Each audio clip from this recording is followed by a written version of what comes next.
Hej och mycket välkomna ska ni vara till Gång Camping och till Pite havsbad. Jag har tagit med ett väldigt uppfriskande dopp. Det var nämligen några dagar sedan jag tog en dusch. Och här är anledningen.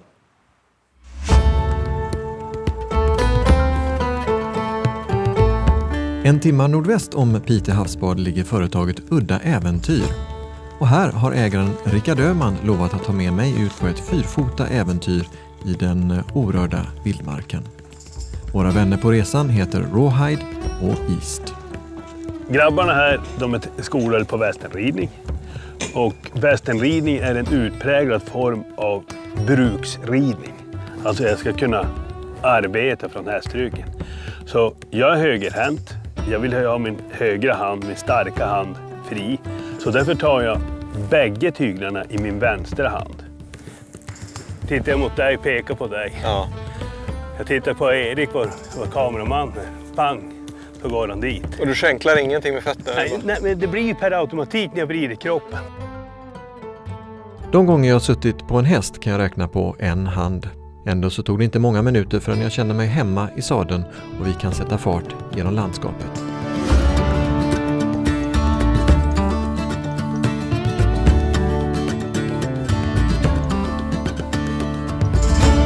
Jag håller fast vid grundidén när jag startar. Och det är att vem som helst som vill rida, som är inställd på ett äventyr, ska få möjlighet att vara med på det.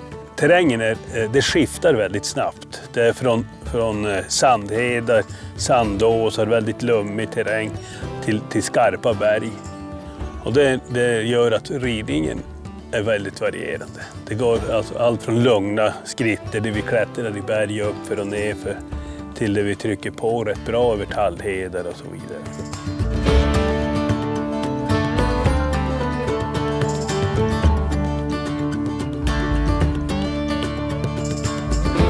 Så när du kommer upp på bergen så har du ser ju verkligen skogslandet. Norrbotten, skogslandet. Det är lite bor och folk i princip. Med denna fantastiska utsikt som bakgrund bestämmer vi oss för att göra lunch, både för hästarna och oss själva. Ur sadelväskorna trollar Rickard fram norrländska specialiteter som till exempel gorpi, vilket är malt och kryddat renkött som lagts i renmaghinna och som vi sedan steker över öppen eld. Till förrätt blir det rökt renhjärta och en hutt lagrad rom som sätter guldkant på en redan magisk dag.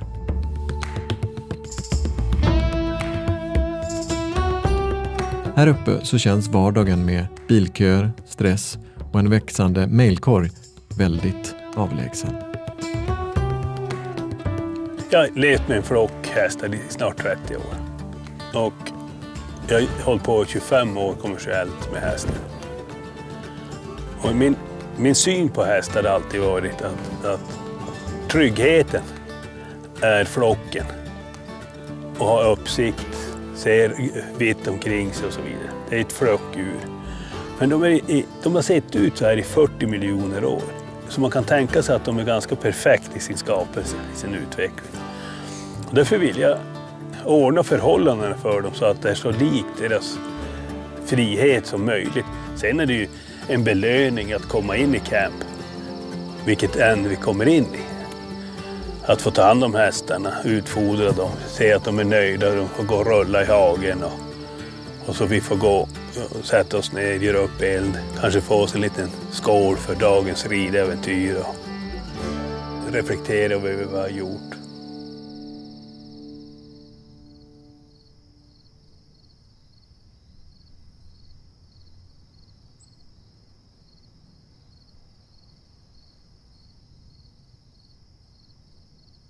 Sen är det ju en och annan närgången björnhona som kan komma, som man får avvisa. Det har hänt också. Ja, vi har sett björnar på nära håll. Ja. Men jag har aldrig sett behövt. Jag har skrämt skjutit något varningsskott någon gång. Men det är mer för showens skull. Det behövs inte.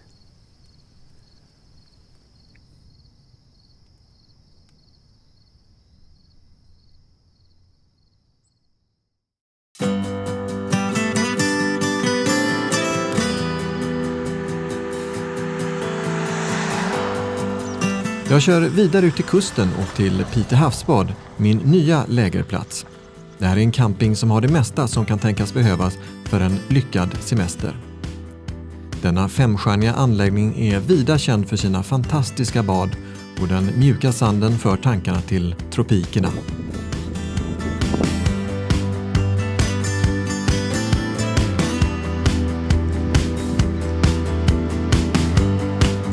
Dessutom erbjuder man lek, spel, äventyrsgolf och ett gigantiskt vattenland med rutschbanor, vattenfall och bubbelpooler.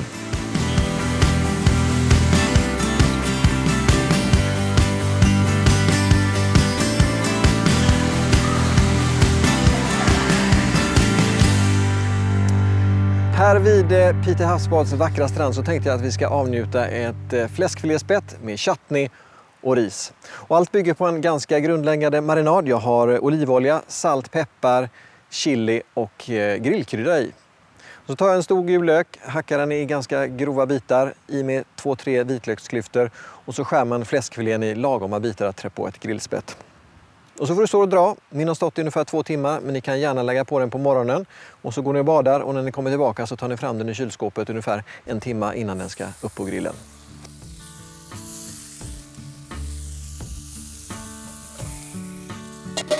En smart sak som den här bilen är utrustad med, det är faktiskt ett direktuttag här för gasen. Så jag slipper ha en separat behållare här, utan den går på huvudgasen till bilen.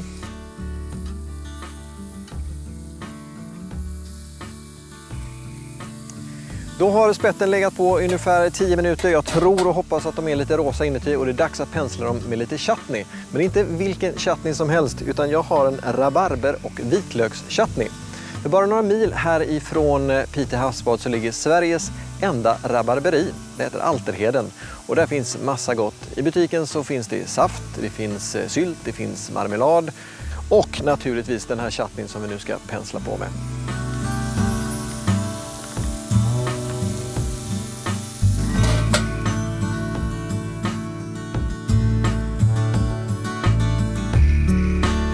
Då har jag med mig lite ris här som har kokats med gurkmeja och jag tror att grillspetten är klara.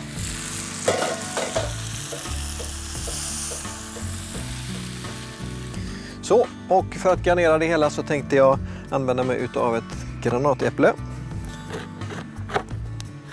Här finns de här jättefina röda kärnorna.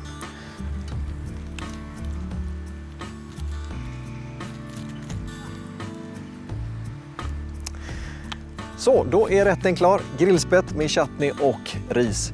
Och till det så dricker man naturligtvis precis vad man vill. Men får jag bestämma så blir det ett rödvin med lite sötma i sig. Jag har valt Graham Beck som är ett sydafrikanskt vin som har både Shiraz och lite Viognier i sig. Och den här vita druvan gör att det blir lite sött och det matchar den här chutneyn alldeles utmärkt. Smaklig måltid.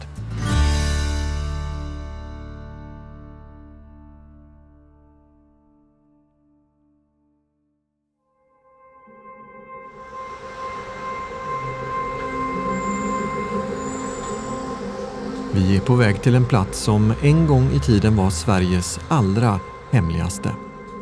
Den fanns inte på några kartor och när man flög över området så var passagerarna tvungna att dra ner solskydden i fönstren för att inte kunna se vad som dolde sig i skogarna. Bodens fästning är en av världens 10 största militära byggprojekt och var förbjudet område fram till 1998. Numera kan man dock få guidade turer till Rödebergsfortet, en av 5 fort som ingår i denna rekordanläggning. Rekorden är ju att den är så stor. Va? Det har ju aldrig funnits något större i Sverige. 2,5 mil i omkrets. Och det är rejält. Och ja, mera rekord, det kostade pengar. Det var ju det dyraste. Och 19 miljoner drygt som det var som man hade använt när det var färdigt, om man säger 1911 någon gång. I dagens penningvärde så pratar vi om 3,5 miljard. Bakgrunden var att man ville försvara de enorma naturtillgångar som fanns i norra Sverige mot framförallt ryssen. Totalt omfattade Bodens fästning 1200 byggnader och kallades Låset i norr. Föll det så riskerade hela Sverige att falla för ryssen. Sovjet anföll Finland 1941 och då bestämde sig tyskarna för att hjälpa Finland. De skickade Engelbrektsdivisionen, 14 000 soldater från Nordnorge via Boden till Haparanda och sen in i Finland. Så under 3 dygn så passerade 14 000 tyskar här. De stannade här då på Bodens södra och Bodens central, fick sig någon smörgås och så åkte de vidare. Denna händelse var tack och lov det närmsta som Bodens fästning kom ett skarpt läge. Självklart var det många utländska underrättelsetjänster som var intresserade av att se hur Bodens fästning såg ut på nära håll. 1979 dömdes spionen Stig Bergling till livstids fängelse, bland annat för att ha avslöjat bergrummets position för ryssarna. Innan dess var fortet en så pass väl bevarad hemlighet att man under lång tid förvarade den svenska guldreserven här. Nu har den dock flyttats till okänd ort. Finns det någon kanon här som man kan gå in och titta i då? Vi ska in och vi ska skjuta med en kanon. Så du ska få skjuta med en kanon. En 12 centimeters kanon. Hur långt kan den gå om jag gör mitt jobb rätt? Ja, om du gör ditt jobb rätt så skjuter den då 20 kilometer. Och hur långt det är, det ska du få se i verkligheten när vi kommer upp på Gässan. Och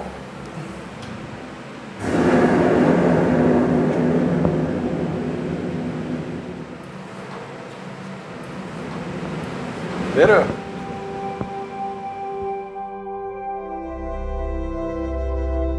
Nu befinner vi oss uppe på Gässan på Rödbergsfortet och tittar man riktigt noga i horisonten så ser man faktiskt hela vägen till Luleå, 4 mil. Och här uppifrån tänkte jag avsluta programmet. Tack så mycket för att ni har varit med oss på vår resa. Vi är snart tillbaka igen och hoppas att vi ses antingen i den här kanalen eller någonstans ute på vägarna.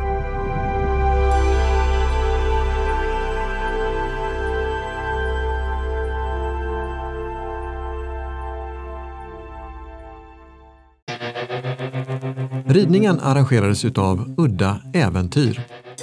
Guidade turer går att ordna på Rödebergsfortet. Och under vår vistelse bodde vi på Pite havsbad.